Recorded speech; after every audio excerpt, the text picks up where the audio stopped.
개그맨 한현민 씨네 가정이 나왔어요. 한현민 씨 부부는 초등학교 6학년과 4학년 두 딸을 키우고 있으신데 아이들이 엄마 아빠를 적절하게 절묘하게 닮아서 외모가 참 개성있고 예쁘더라고요. 아이들 엄마는 워킹맘이신데 네일샵을 운영하고 있으시죠. 그런데 이분들 아이들도 학교를 가야 한단 말이죠. 이 부부는 추정컨대 공부를 제대로 해본 적이 없는 분들이에요. 자기들이 학교 공부를 제대로 해본 적이 없는데 아이들이 학교에서 학업을 이어나가야 하니 이게 난제인 겁니다.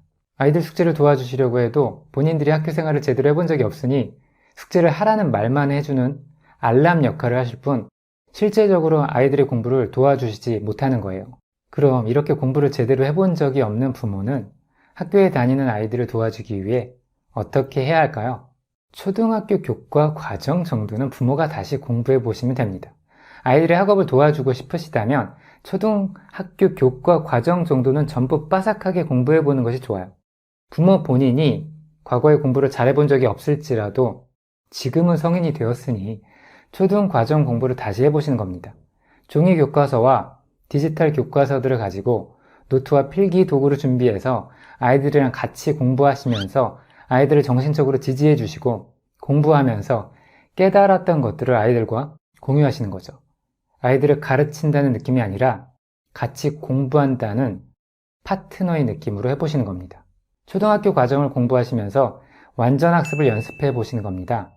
이미 제 유튜브 채널에 완전학습 이론에 대해 디테일하게 설명해주는 엄마표 학습개론이란 강좌가 있거든요.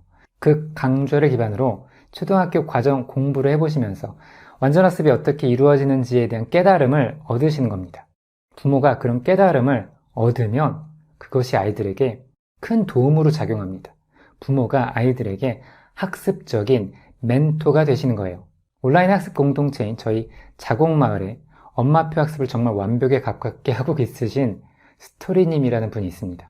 이분은 아이들 공부에 도움을 주기 위해 본인이 초등 과정은 물론이고 중등, 고등 과정까지 공부를 하셨습니다. 그리고 이분은 본인이 학습에 대한 완전한 성찰이 있기 때문에 아이 공부를 가르치는 것이 아니라 아이가 올바른 방향으로 나아갈 수 있도록 코칭해주고 가이드를 해주셨어요. 본인이 학습을 어떻게 하는지를 완전히 알고 있으니까 아이가 손해보지 않는 학습을 수행할 수 있도록 옆에서 넌지시 멘토링을 해주시는 거죠. 아이가 어떤 학습 내용을 공부하다가 막히는 것 같으면 아이와 같이 고민해주고 학습 자원이 부족한 것 같으면 학습 자원들을 찾아봐주고 아이에게 지원을 해주십니다. 아이는 그런 학습 자원을 바탕으로 과제를 스스로 해내고요. 아이들 공부는 이렇게 도와주는 겁니다. 이것이 바로 진짜 엄마표 학습입니다. 이렇게 아이를 도와주게 되면 아이는 학업 과정을 통해 우수한 학습 역량을 기르게 되고 높은 확률로 명문대에 들어갈 수 있게 될 겁니다. 엄마표 학습이 아이에게 명문대 학벌이라는 선물을 주게 되는 것이죠. 이런 점들을 고려해 본다면 부모가 초등 과정 정도로 공부해 보는 것은 굉장히 유익한 일이 될 겁니다. 그리고 초등 과정 공부는 해보시면 꽤 재밌어요. 내가 초등학교 때 이런 것들을 배웠었구나 하는 성찰하게 되면서 느낌이 아주 새롭습니다. 그래서 아이 공부를 도와주실 때 남한테 맡기지만 마시고 부모가 어느 정도 시간을 투자해 주시는 것이 전 좋다고 생각합니다. 아이들 초등 과정 공부에 있어선 부모님의 영향력이 가장 크기 때문입니다. 워킹맘이어도 상관이 없습니다. 초등 교과 과정의 학습 내용들과 완전 학습에 대해서만 알고 있으시면 됩니다.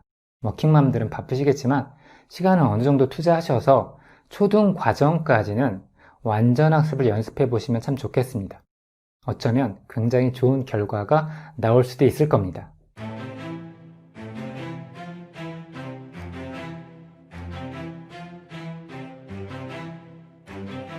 이분이 이 방송에서 자주 패턴적으로 말씀하시는 것 하나는 남학생들에 대한 도식적인 표현입니다.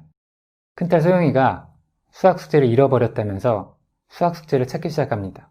그런데 이분이 말씀하시길 여학생이니까 잃어버렸다고 하지 남학생은 안 받았다고 한다고 말씀하세요. 물론 말씀의 의도는 알겠습니다. 공격적인 비하를 하시려는 게 아닌 것도 알아요. 재밌잖아요. 그렇게 이야기하면. 그리고 과반수 이상의 남학생들이 이런 특성이 있는 것도 사실입니다. 그런데 문제가 뭐냐면 과반수 이상은 아니어도 결코 적지 않은 비율의 남학생들이 숙제를 못 찾을 때 안 받았다고 거짓말하지 않는다는 점이에요. 저도 한때 남학생이었고 제 성격 유형은 ISFP입니다. 그리고 제 학창시절을 되돌아보면 전 절대로 숙제를 못 찾고 있을 때 숙제를 안 받았다고 이야기하진 않습니다. 숙제를 안 받았다고 말하지 않을 가능성이 높은 대표적인 성격 유형들은 제 유형을 포함해서 INFP, ISFJ, ISTJ, INFJ, INTJ, INTP 유형 등이 있어요. 그럼 대략적으로 40%의 남학생들은 숙제를 안 받았다고 말하지 않을 가능성이 높다는 겁니다. 과반수는 아니지만 결코 적지 않은 수의 아이들이란 말이에요. 그래서 제 입장에선 이분이 남학생들에 대해 이렇게 패턴적으로 말씀하시는 것이 남학생에 대한 비하 발언으로 어느 정도 해석이 되는 거예요. 남학생들만 나오면 이런 식으로 이야기하시니까요. 비할 의도가 아닌 것은 알지만 전문가라고 소개되는 그런 자리에 있는 분이 할 이야기는 절대 아닌 겁니다. 왜 모든 남학생이 그러하다고 프레임을 씌우는 겁니까? 안 그런 남학생들도 적지가 않은데 남학생들 전부가 산만하고 정신없고 공부 못하고 성실하지 않고 안 씻고 냄새나고 그런 게 아니잖아요.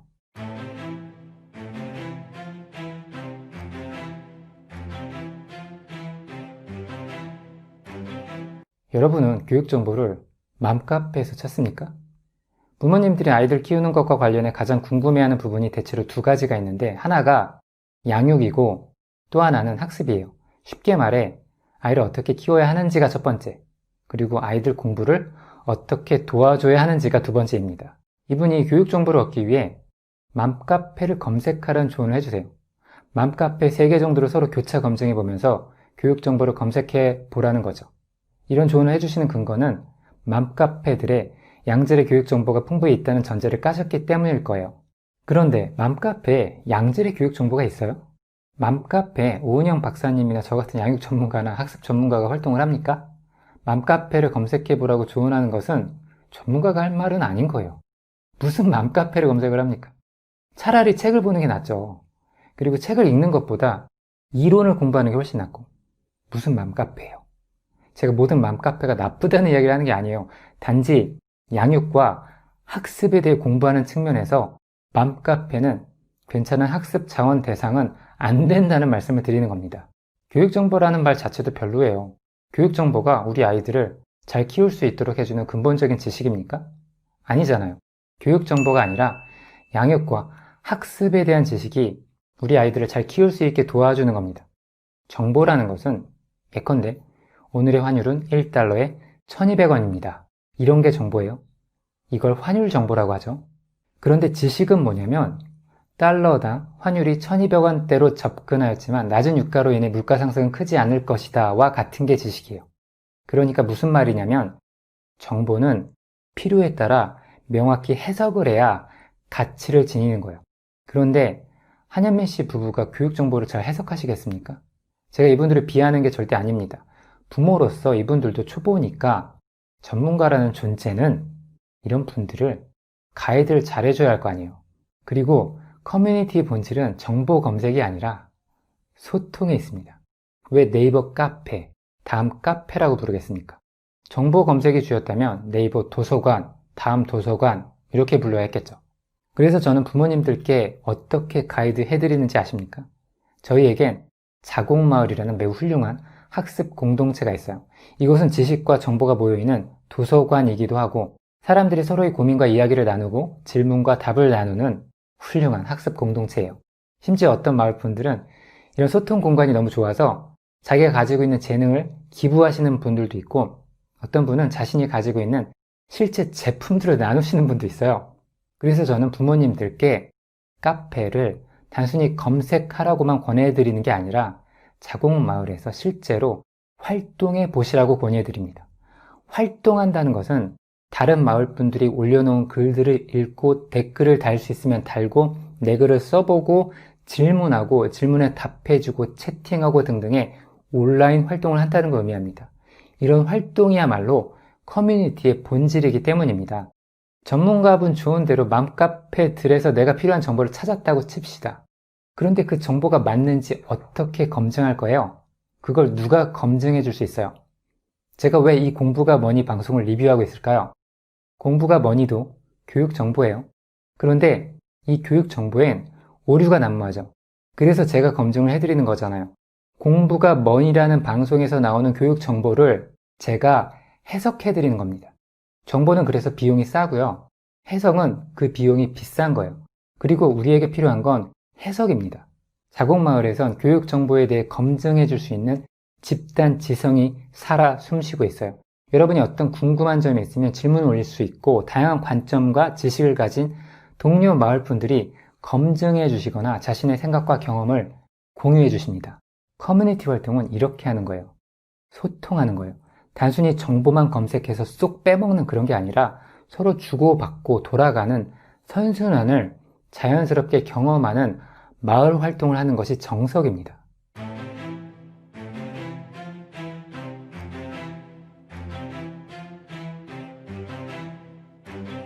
공부 습관과 관련해 우리가 자동적으로 떠올리게 되는 건 공부 시간을 지키는 것.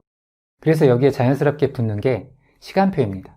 공부 습관도 결국 습관의 한 가지 종류이니까 정해진 시간 계획표에 따라 공부를 수행하는 활동을 반복적으로 하게 되면 그 활동이 몸에 익게 되고 공신 강성태님이 말씀하신 것처럼 66일이 지나 완전한 습관으로 자리 잡힐 수 있다고 많은 사람들이 생각을 합니다.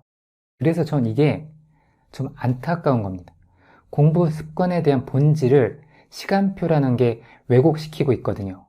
시간표를 짜면 도움이 안 된다는 게 아니에요. 시간표가 도움될 수 있어요.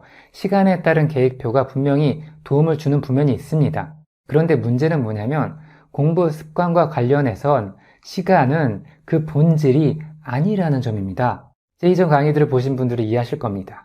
공부는 시간 베이스로 하는 겁니까? 아니면 과제 베이스로 하는 겁니까? 과제 베이스로 하는 거예요. 그러면 공부 습관을 형성하려면 우리가 시간 베이스로 공부해야 합니까? 과제 베이스로 해야 합니까? 똑같습니다. 공부 습관을 형성하는 일도 과제 베이스의 공부 활동을 통해서 가질 수 있는 겁니다. 시간표가 아니라. 과제를 수행 못하는 아이가 아무리 시간표대로 공부 활동을 한다고 해서 공부 습관이 잡히는 게 아니란 말입니다.